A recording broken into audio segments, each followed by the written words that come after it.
तरफ जहां 22 तारीख को रामलला के प्राण प्रतिष्ठा है, उसे लेकर पूरा देश तैयारी कर रहा है, तो वहीं विपक्ष के कुछ नेता ऐसे हैं जो लगातार इसे लेकर सियासत कर रहे हैं। और सबसे बड़ा नाम स्वामी प्रसाद मौर्य का है। सपा नेता स्वामी प्रसाद मौर्य लगातार इस पर बयानबाजी कर रहे हैं और एक बार फिर प्राण प्रतिष्ठा समारोह पर सवाल उठाए उन्होंने और कहा कि यह दिव्य कार्यक्रम नहीं, बीजेपी का कार्यक्रम है। इससे जुड़ी रिपोर्ट आप सबको दिखाते हैं।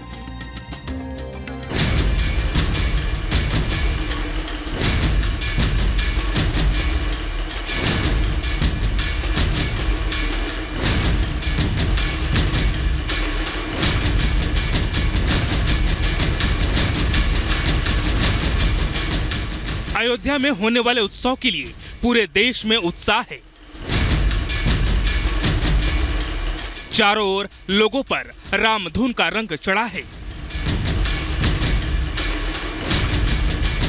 देश के कोने कोने में जय श्री राम के जयकारे का नारा है। रामचंद्र की जय, भगवान सुत हनुमान की जय। एक और जहां राम भक्त रामलला के प्राण प्रतिष्ठा समारोह का बेसब्री से इंतजार कर रहे हैं, तो वहीं दूसरी ओर विपक्षी नेता लगातार अपने बयानों से इस कार्यक्रम पर सवाल उठा रहे हैं।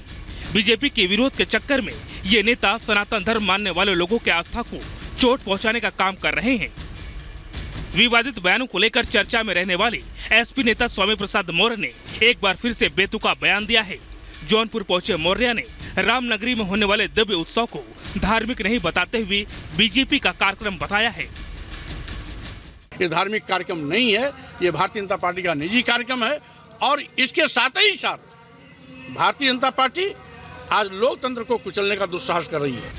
प्राण प्रतिष्ठा समारोह का विरोध करने वाले मौर्य अकेले नेता नहीं है। इंडी गठबंधन में शामिल कई दलों के नेताओं में सनातन के अपमान करने की होड़ मची है। कांग्रेस के साथ ही कई दलों के नेताओं ने निमंत्रण के बाद भी उत्सव में शामिल नहीं होने का ऐलान किया है। आरजेडी सुप्रीमो लालू प्रसाद यादव और दिल्ली के मुख्यमंत्री अरविंद केजरीवाल ने भी समारोह में शामिल नहीं होने का फैसला किया है। सर राम मंदिर का उद्घाटन है, क्या राम मंदिर उद्घाटन में आप लोगों को सर आमंत्रण मिला है? जाएंगे? नहीं जाएंगे सर। मेरे माता पिता को भी बहुत ज्यादा चाव चढ़ा हुआ है कि हमें जाके रामलला जी के दर्शन करने हैं, तो अपने माता पिता, अपनी धर्म पत्नी, अपने बच्चों के साथ में जाऊंगा। बाद में चले जाएंगे जब भी एक बार ये भी हो जाए 22 तारीख में। जमुई से सांसद चिराग पासवान ने प्राण प्रतिष्ठा समारोह का विरोध करने वाले नेताओं पर निशाना साधते हुए इंडिया अलायंस में शामिल दलों पर तुष्टीकरण की राजनीति करने का आरोप लगाया है। केंद्रीय मंत्री अनुराग ठाकुर ने भी सनातन का विरोध करने वाले नेताओं पर सवाल उठाया है।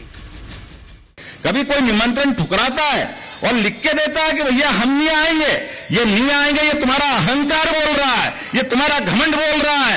एक ऐसी आंधी उठेगी, इनके आते पते नहीं लगेगा निश्चित रूप से जिनने ये पाप किया है। ऐसे में उस सौभाग्य को ठुकराना, मुझे लगता है कि ना सिर्फ आप अनादर कर रहे हैं एक धर्म का, उसमें आस्था रखने वाले लोगों की भावनाओं का, बल्कि कहीं ना कहीं ये गलत कर्म भी है। कभी सनातन धर्म को कुचलने की बात कही, अपमानित किया, हिंदुओं के बारे में अनाप शनाप बयान दिए।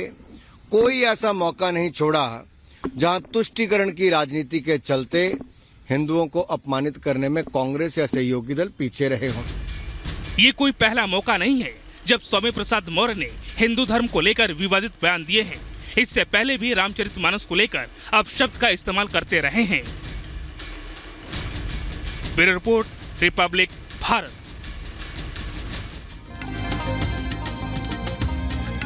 तो रामलला की प्राण प्रतिष्ठा को लेकर देश ही नहीं पूरे विदेशों में भी उत्साह नजर आ रहा है और देश के कोने कोने से, विदेश के कोने कोने से वो अनमोल और बहुमूल्य चीजें आ रही हैं जिनका जुड़ाव रामलला से है। इसी कड़ी में श्रीलंका से माता सीता की चरण पादुका अयोध्या लाई जा रही है और जब ये काफिला चरण पादुका जो लेकर काफिला आ रहा है प्रतापगढ़ पहुंचा तो जोरदार स्वागत वहां किया गया। रिपोर्ट आप सबको दिखाते हैं।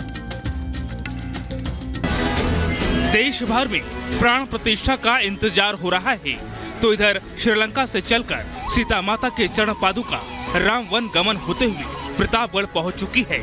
चरण पादुका जब प्रतापगढ़ पहुंची तो जय श्री राम के जयकारे से शहर गूंज उठा।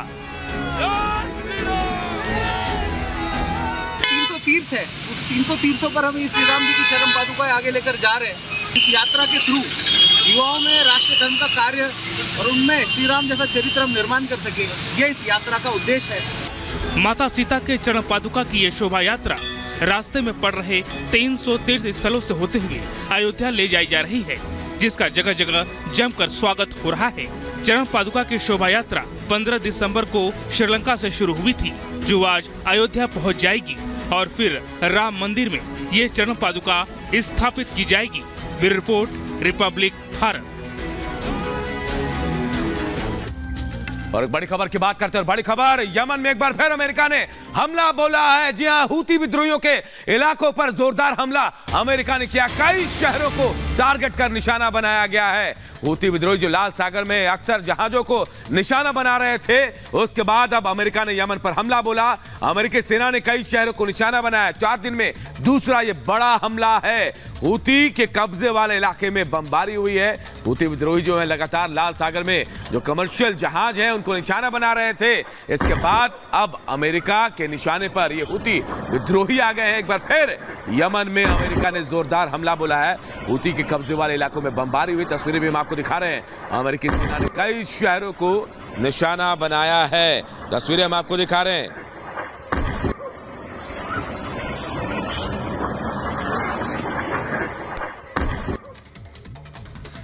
और बात अरविंद केजरीवाल की, जिन्हें ईडी ने समन भेजा 4थी बार और आज पूछताछ के लिए बुलाया। लेकिन सवाल यह है कि क्या अरविंद केजरीवाल आज ईडी के सामने पेश होंगे? 1 मिनट में पूरी खबर आपको दिखाते हैं।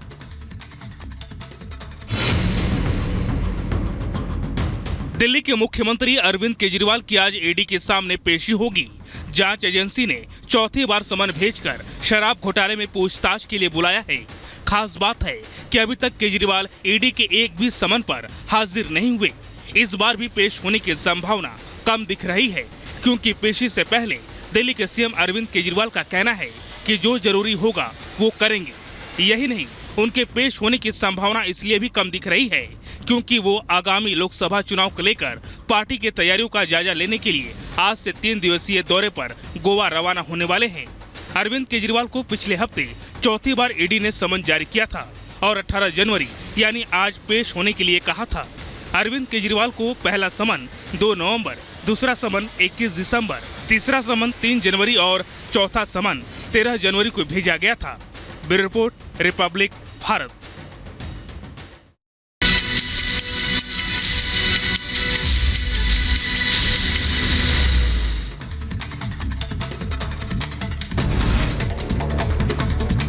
रामलला की प्राण प्रतिष्ठा के 4 दिन बाकी। अयोध्या में प्रभु श्री राम के लिए अनुष्ठान जारी। यजमान अनिल मिश्रा ने सरयू तट पर की पूजा अर्चना। अयोध्या के 500 साल का इंतजार खत्म। देर रात मंदिर पहुंची रामलला की मूर्ति। विवेक सृष्टि ट्रस्ट से ट्रक से राम मंदिर पहुंचाई गई रामलला की मूर्ति। क्रेन से उतारी गई भगवान राम की मूर्ति। पूरा परिसर जय श्री राम के जयकारे से गूंजा।